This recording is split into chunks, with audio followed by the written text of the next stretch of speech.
Good morning, all of your students. Welcome back to my YouTube channel green class online classes. आप लोग को इस पे स्वागत किया जाता है अच्छे कंटेंट्स के लिए। आज मैं बहुत स्पेशल चीज़ लेकर के आया हूँ। स्पेशली क्लास 11th और 12th में एक टॉपिक पढ़ना है जिसका नाम प्रसंकरण यानी हाइब्रिडाइजेशन होता है। ये आपके एग्जाम में 2 नंबर के प्रश्न और ऑब्जेक्टिव में 1 नंबर का प्रश्न नेसेसरी आएगा, इसलिए आप इस पे फोकस और इस पे ध्यान जरूर दे और इसको शेयर भी करें अपने दोस्तों के पास। ठीक है, आइए बताते हैं क्या है प्रसंकरण। बस एक लाइन में आप याद रखें। यदि इंग्लिश के कोई विद्यार्थी हैं तो इसको याद रख लीजिएगा।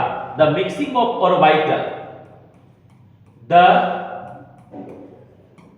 Mixing of orbital is known as hybridisation. ये बात क्लियर हो गया। यानी हम कह सकते हैं कि कक्षक के मिलाने की प्रक्रिया को हिंदी में कक्षक के मिलाने की प्रक्रिया को क्या कहते हैं? प्रसंकरण। क्या कहते हैं? प्रसंकरण कहते हैं।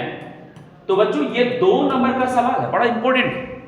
ठीक है, अब बात यहां पर कर रहे हैं कक्षक क्या है, ऑर्बिट किसको कहते हैं, ऑर्बिटल किसको कहा जाता है। सिंपल सी बात याद रखिएगा। इसको हम कह सकते हैं कि किसी भी परमाणु में उपस्थित इलेक्ट्रॉन को किसी भी तत्व या परमाणु में उपस्थित इलेक्ट्रॉन को सजाकर रखा जाता है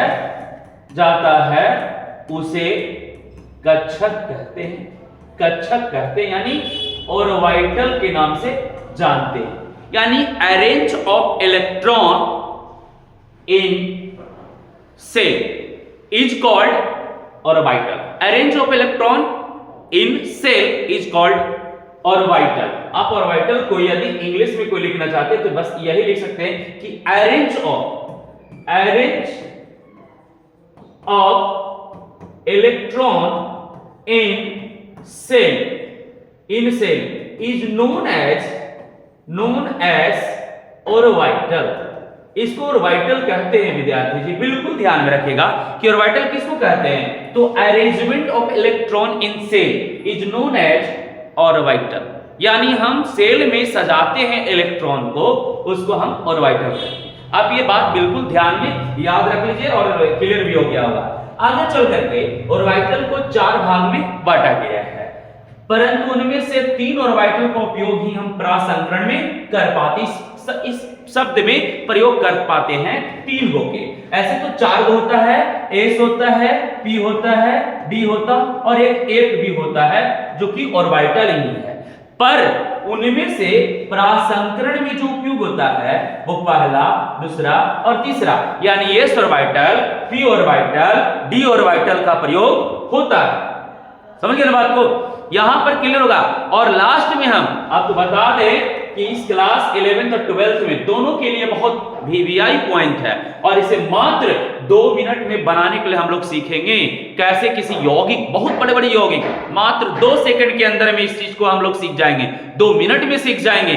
शॉर्ट ट्रिक बताएंगे आपको और कंप्लीट यहां पर आपको जो है क्लियर होगा। तो वह है S orbital, P orbital, D orbital. आइए, एस ऑर्बिटल का आपको पता है कि एक घर होता है, पी ऑर्बिटल आपको पता है कि इसमें 3 घर होते हैं और डी ऑर्बिटल इसमें पूरा 5 घर होते हैं। तो ये आपका एक घर हो गया, इसमें 3 घर हो गया और इसमें टोटल 5 घर हो गया। ये बात कॉन्सेप्ट क्लियर हो गया। चलिए आगे की ओर हम लोग चलते हैं। यहां पे क्लियर कर लीजिएगा इस चीज को, यहां पर ये बात को कंप्लीट कर लेना है, ठीक है। आइए बात यहां पर करते हैं हम लोग कि एस का लिखा मैंने, पी का लिखा मैंने और डी का लिखा। एस का घर 1 था, पी का घर 3 था और डी का घर टोटल 5 गो की संख्या में था, जो मैंने यहां पर दिखा दिया, ठीक है। आइए कुछ ऐसे भी हम तत्व को लेते हैं जो कि परासंकरण निकालने में मदद करता है, उसके वैलेंसी को लेते हैं, उसकी संयोजकता को लेते हैं, यानी कि संयोजकता, संयोजकता यानी वैलेंसी। तो कौन कौन वैलेंसी वाला ऐसा है, जैसे मैंने कार्बन का लिया तो इसका संयोजकता 4 होता है जी, है ना, समझ के बात को। संयोजकता, संयोजकता यानी कि वैलेंसी, यानी कि यहां पे कार्बन जो है उसकी वैलेंसी 4 होता है। इसके बाद आई नाइट्रोजन और फास्फोरस, इन दोनों का वैलेंसी 5 होता है बच्चे, आपको बिल्कुल याद होना चाहिए। आप देख लीजिए क्लोरीन है, क्लोरीन है, ब्रोमीन है, चाहे आयोडीन है, इन सभी का वैलेंसी 7 होता है, सबका 7 होता है वैलेंसी। या चाहे आप देख लीजिए आर्गन का देख लीजिए, यानी हम लिख देते हैं हीलियम हो गया, नियॉन हो गया, आर्गन हो गया, है ना, क्रिप्टन हो गया, जेनॉन हो गया, इन सभी का, इसमें से हीलियम को हटा दीजिए, इसमें से सब का वैलेंसी 8 होता है, परंतु हीलियम की बात करेंगे तो इसका वैलेंसी 2 होता है, ठीक है। इस तरह से आप एक चीज को यहाँ पे संयोजकता निकाल सकते हैं, कुछ खास पॉइंट के लेकर के जो है कुछ का आप यहाँ पे देख सकते, बनाने के लिए कुछ ऐसे यौगिक आ जाएंगे जहां पर आप निकाल सकते हैं, ठीक है। अब एक हम यहाँ पे ट्रिक बता देते हैं जिससे आप बना सकते हैं, वो ट्रिक क्या है, फार्मूला। फार्मूला प्रसंकरण को निकालने का फार्मूला होता है, क्या होता है फार्मूला, आप याद रखिएगा कि संयोजकता, संयोजकता प्लस मोनोवैलेंट, मोनोवैलेंट यानी मोनोवैलेंट वाला Y2, यानी संयोजकता प्लस मोनोवैलेंट बाई 2 होता है, समझ गए बात को। इस फार्मूला को आप याद कर लीजिए, इससे आप परासंकरण को आसानी पूर्वक निकाल सकते हैं। चलिए एक एग्जांपल लेके चलते हैं, आप एग्जांपल नंबर 1 में लेकर के चलिए। क्या भाई, जैसे में NH3 है, इसमें N का निकालने का रहा है, इसका कौन निकालने का रहा है, इसका निकालने का रहा प्रसंकरण, प्रसंकरण निकालने का रहा, प्रसंकरण, प्रसंकरण क्या होगा इसका, N का।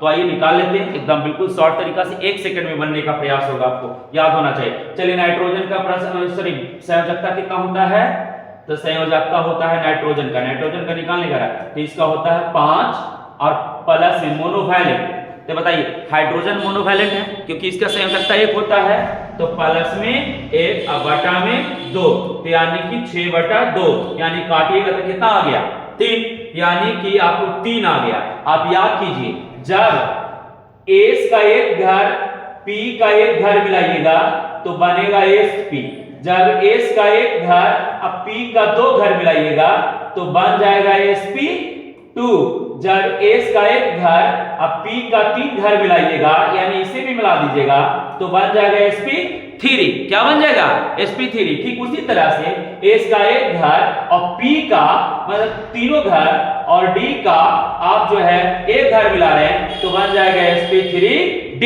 क्या बन जाएगा sp3d। ठीक उसी तरह से देखिए यहाँ पे 3 आया है ना जी, तो एस का एक घर और पी का 2 घर, तो यानी sp2, यानी यही इसका हाइब्रिडाइजेशन कहलाता है, जो कि आपको 1 नंबर देता है। चलिए और एक एग्जांपल लेकर के चलते हैं, ठीक है, यहां लेके चलते हैं, आप 1 सेकंड में बनाना जान जाएंगे। एग्जांपल नंबर 2 की बात कर रहे हैं, ठीक है, एग्जांपल नंबर 2 की बात कर रहे हैं। आइए 2 में क्या सिखाते हैं, मान लिया जाए कि दिया हुआ है XeF2, Xe आयरा में Xe का पूछ रहा है, क्या पूछ रहा है भाई, तो हाइब्रिडाइजेशन कितना हो गया Xe का। तो आइए Xe का हाइब्रिडाइजेशन निकालने के लिए आपको पता होना चाहिए कि यहां पर Xe का कितना है जी 8 होता है, तो 8 यहां लिखेंगे 8 प्लस, और फ्लोरीन जानते हैं कि मोनोवैलेंट होता है, मोनोवैलेंट मतलब एक वैलेंसी होता है, तो यहां पर 2 है तो इसलिए 2 अब प्लस में 2, यानी कि 10 प्लस 2 यानी कि 5 बार में कट जाएगा, यानी 5, यानी आप लिख सकते हैं कि एस का एक घर, पी का 3 घर, तो 3 1 4 और डी का आपको आ जाएगा क्या चीज, एक घर, यानी डी का एक घर, यानी sp3d होता है। सो याद रखिएगा इस चीज को। चलिए इसका हम तीसरा एग्जांपल लेकर के चलते हैं और बताते हैं। मान लिया जाए कि कहीं पर दिया हुआ है H2O, यानी O को निकालने का है, इसका प्रसंकरण क्या होगा, O का। तो बउआ याद रखना है, यहाँ पे हम आपको बताए हैं फार्मूला में भी कि जब O को निकालने का है, क्योंकि ये आपको मोनोवैलेंट नहीं है, डाईवैलेंट है, इसीलिए डाईवैलेंट के लिए मैंने 0 मान लिया प्लस में। अब बताइए मोनोवैलेंट कितना है हाइड्रोजन का, 1 होता है ना जी, और क्या संख्या में 2 ना, इसलिए यहाँ पर 2/2। तो यहाँ पर कितना हो जाएगा 2/2, यानी कट गया तो कितना आ गया, 1 आ गया, है ना। यदि हम इस जल में ऑक्सीजन का निकाल के देख रहे हैं तो 1 आ रहा है, यानी इसका प्रसंकरण जो हो जाएगा यहाँ पे, इसका नहीं CO2। आइए CO2 को निकाल लेते हैं। एक ऐसा ही है जो कि आपको C का निकालने का रहा था, C। आप जानते हैं इसका वैलेंसी कितना होता है, 4। अब प्लस में ऑक्सीजन का होता है 0, अब I में 2, तब कट जाएगा तो कितना हमारे में आ गया 2, यानी कार्बन का आपका 2, यानी Sp, इसका जो है चला गएगा, S का एक घर, P का एक घर। इसी तरह से आपको एक और लेकर के चलते हैं, कुछ नेगेटिव वाला भी, यानी कोई कहीं पर दिया हो जैसे NH4 प्लस है ना, और कहीं पे आप देखते हैं लिखा हुआ कि NO3 पर एक माइनस, तो ये प्लस वाला माइनस वाला ऐसे दिया हुआ, उसमें पूछ रहा है कि बताइए कि नाइट्रोजन का और इस नाइट्रोजन का प्रसंकरण कितना होगा, कैसे निकालेंगे। तो जहां भी कहीं देख रहे हैं प्लस, वहां लगा दीजिए माइनस, जहां माइनस देख रहे हैं वहां लगा दीजिए प्लस। आइए क्या करना है, जो नाइट्रोजन का निकालने का रहा है जी, तो नाइट्रोजन का वैलेंसी अभी पढ़े थे 5, अब प्लस में हाइड्रोजन का वैलेंसी मोनोवैलेंट होता है 1, और टोटल कितना है 4, तो 4, और यहाँ माइनस प्लस न है तो यहाँ माइनस कर दीजिए 1, अब I में 2, तो कितना हो जाएगा 5 और 9, और 9 में से 1 गया, बाकी बचा 8/2, यानी कटेगा तो 4 बार कट गया, यानी 4 आया। इसको लिख सकते हैं sp3 लिखा जाएगा, यानी P का 3 घर और S का 1 घर, टोटल 4 हो गया। ठीक उसी तरह से जब कोई NO3 का बोल रहा है एरम निकालने के लिए, उसी तरह से नाइट्रोजन के निकालने का रहा तो नाइट्रोजन बराबर, आप क्या कर सकते हैं इस चीज को यहाँ निकालने के लिए, नाइट्रोजन का जानते हैं 5, और ऑक्सीजन का अभी पढ़े हैं कि 0 होता है, डाईवैलेंट है यानी 0 होता है, तो 0, और यहाँ पर कितना है माइनस में, तो एक प्लस जोड़ दीजिए, माइनस रहेगा तो प्लस 1 हो जाएगा, प्लस रहेगा तो माइनस हो जाएगा। अब I में 2, तो यहाँ पर कितना हो जाएगा 6/2, यानी कि 3 बार में, यानी 3 आ जाएगा, इसको sp2 कहते हैं। तो इसमें नाइट्रोजन का sp2 आया, और इसमें आपको जो है नाइट्रोजन का sp3 हाइब्रिडेशन आ गया, है ना। आप सबसे पहले बताइए, ये बेहतर आपके एग्जाम के लिए 2 नंबर बिल्कुल रखा हुआ है, आ जाएगा, इसको पढ़िए और अपने दोस्तों के पास भी इसको शेयर जरूर कीजिए, ठीक है। और लाइक बिल्कुल करना नहीं भूलिएगा, सब्सक्राइब भी कीजिए, कमेंट्स भी कीजिए, अच्छा लगता है तो, और आंसर भी बताइए। एक बनाने के लिए हम दे देते हैं, इसका बना के दिखाइएगा। XeO F2 में हमको Xe का निकाल के दिखाइए, H2SO4 में हमको S का निकाल के दिखाइए, है ना। और तीसरा नंबर जो कि याद रखिएगा, हम दे रहे हैं यहाँ पे HNO3 में N के दिखाइए हमको, और चौथा नंबर में H3PO4 में P को निकाल के दिखाइए, और पांचवा नंबर में जो कि याद रखिएगा, ये बिल्कुल क्लियर कर लीजिएगा कि CH4 में C के निकाल के दिखाइए हमको कि क्या होता है, यानी कि इन सभी का कितना आता है, कमेंट में करके बिल्कुल दिखाइएगा, है ना, कमेंट में बताइएगा बिल्कुल।